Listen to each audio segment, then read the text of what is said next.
So the iPhone 12 hasn't even been out that long. I still haven't even really gathered my thoughts on the full iPhone 12 lineup yet. I still haven't even used all the models. And now we're going to talk about the iPhone 13 already.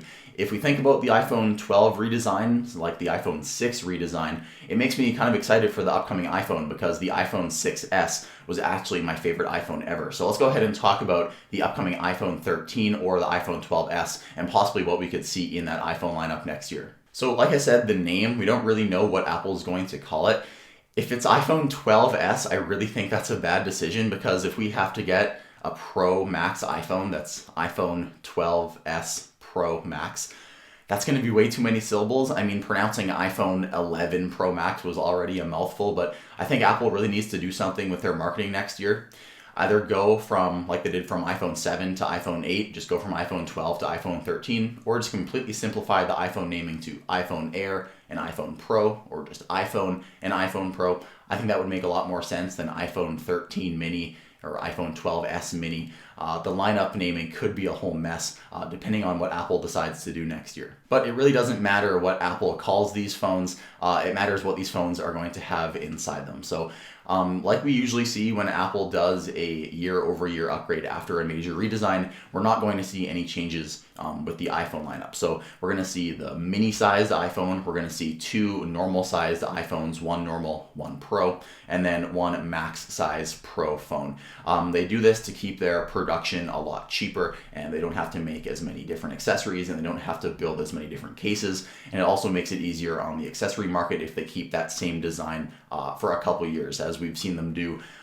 Like from the iPhone 6 from 2014, they still have that design now in 2020 on the iPhone SE. So we might be seeing this iPhone 12 design 6 or 7 years down the road from now as another iPhone SE, just because Apple thinks that this might be an iconic design that they'll use for a while. So sticking with design, I really want to see the color of next year's iPhone because we've seen Apple do green on the Pro phones and now we've seen Pacific Blue. I don't have the Pacific Blue, I have the silver one here, but I'm really curious to see what Apple does with the Pro phones next year. I think it would be really cool if they could have a product red iPhone 12 Pro. I've been wanting that for so long, and I remember way back when the iPhone 10 first came out, Apple apparently was having issues getting that red color on the stainless steel finish of the iPhone. And I think they've probably been able to simplify that process because we had the green stainless steel on the iPhone 11 Pro, and now we have blue stainless steel on the 12 Pro. So I don't see any reason why Apple couldn't do the same thing with a red color. So I'm crossing my fingers we could see a product red iPhone 12 Pro. In my opinion, that would be probably the best looking iPhone in years, especially with the new squared off design and that matte red finish on the back. That would be beautiful. So the last thing I want to touch on design is I'm thinking Apple might bring the same ceramic shield glass from the front of the iPhone and bring it now to the back. That's a year-over-year typical improvement that you might expect. When we went from the iPhone 6 to the iPhone 6S, we got a completely new material. Apple changed the aluminum that they use in the iPhones to a much harder, less malleable aluminum. So now in the iPhone 12S or the iPhone 13, Apple might change the material on the back of the iPhone to also be more scratch resistant and drop resistant like the ceramic shield on the front. So now let's talk about the cameras. This is where it gets really interesting. So this year with the iPhone 12 Pro Max, Apple did something different where they made the main sensor bigger and they also gave the main sensor a different type of stabilization technique, and they also increased the amount of zoom on the telephoto lens. So I'm thinking Apple can make a year-over-year S-type improvement by bringing that larger sensor and that better stabilization and even possibly the better zoom to the smaller size Pro iPhones. And also for the rest of the iPhone lineup, they're going to be improving the ultra-wide camera. So we've heard rumors right now that the ultra-wide camera on next year's iPhone, every single model is going to be getting an f1.8 aperture. That would be a huge improvement because right now the ultra-wide on these iPhones is f2.4, and the only improvement Apple has made in terms of working in low light with these cameras is in software. This year with the iPhone 12, Apple finally lets us take ultra-wide angle night mode shots with Deep Fusion. So hopefully, if we see some actual hardware changes to the camera in next year's iPhones, I think that ultra-wide camera is now going to be on par with the other cameras on the iPhone because by far it is the softest lens on my iPhone right now. Another thing I'd also like to see is video resolution change. So this year with video resolution, we didn't really see much change. The only thing we got is HDR video, which really just changes the quality of the video and it makes it more colorful and it makes different colors pop more. So HDR video, by no means am I writing that off. It is a huge improvement, and when I watch videos on my iPhone now, it just looks so much more like real life.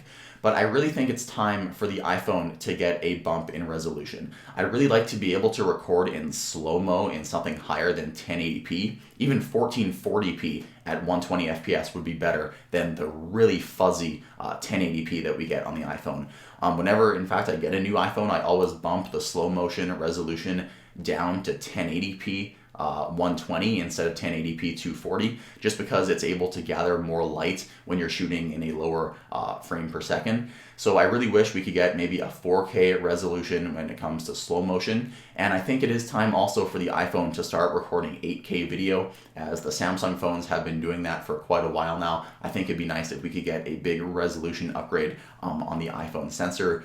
But we would need a much larger sensor on the iPhone main camera if we wanted to shoot 8K. I think we need something like 32 megapixels. You can correct me in the comments if I'm wrong on that, but I don't think Apple will be making a 32 or 35 megapixel sensor on an iPhone anytime soon. I think the biggest change they'll have in terms of camera upgrades is going to be zoom, but I guess we'll have to wait next year until we see all of the improvements for the cameras. So we're also hearing rumors that one model or all of the models next year could be portless. So they wouldn't have a USB-C connector or even a Lightning connector at the bottom of the phone.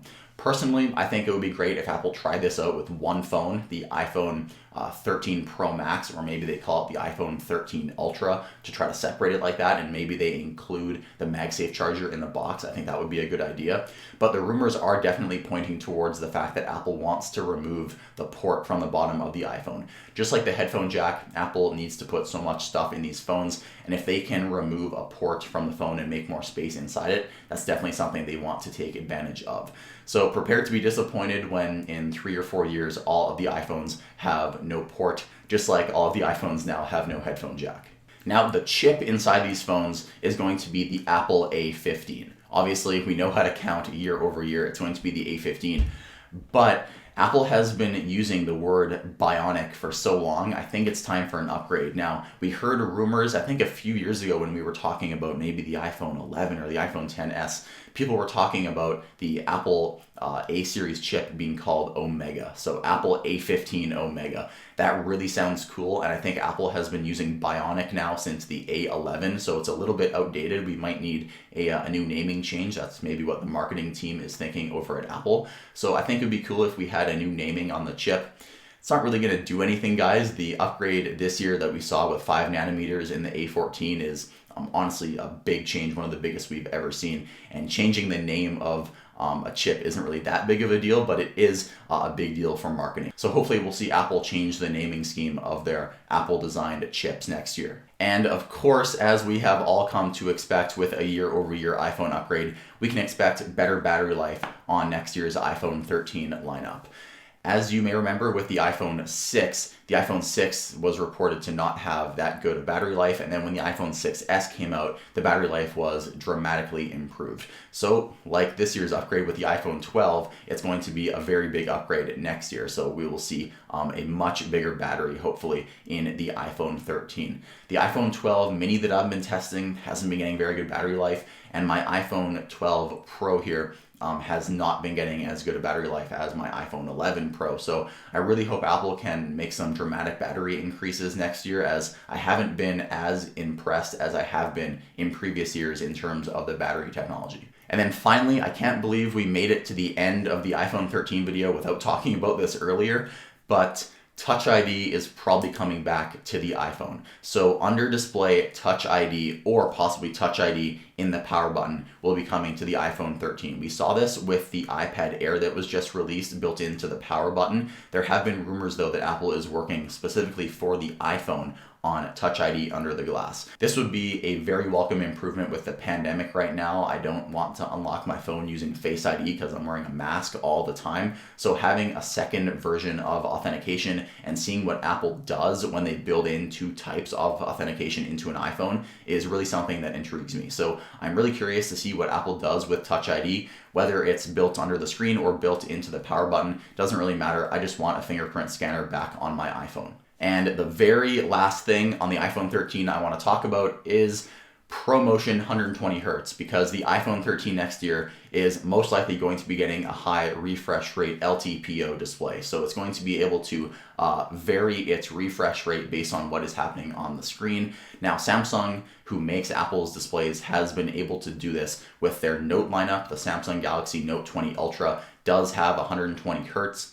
I did actually test that phone. I owned that phone a little while ago, and you have to put your screen down to 1080p. And when you're using 120 Hertz, there is significant burn-in. Although it isn't permanent, it's very annoying and you can see it on your screen. So I understand why Apple is taking so long to implement 120 Hertz. They were able to do it on their iPad lineup because the iPad, at least as of right now, still uses LCD, and LCD is way easier to get at those higher refresh rates. You can even get 240 Hertz or even higher on LCD screens, but because OLED screens are a little bit different in their chemical makeup, they don't have a backlight, etc., it's a little bit harder to get those high refresh rates. But hopefully Apple has figured it out with their engineering teams, and we will be seeing an ultra smooth 120 Hertz ProMotion display on the iPhone 13. That would be awesome. iOS already feels so smooth as it is, and this would just add that extra level of fluidity. So I'm really excited for this change. So those have been some of the things I wish Apple is going to bring to next year's iPhones. If you agree with me, you can tell me in the comments down below. And if you like this video, drop a like on it. It really helps out the channel.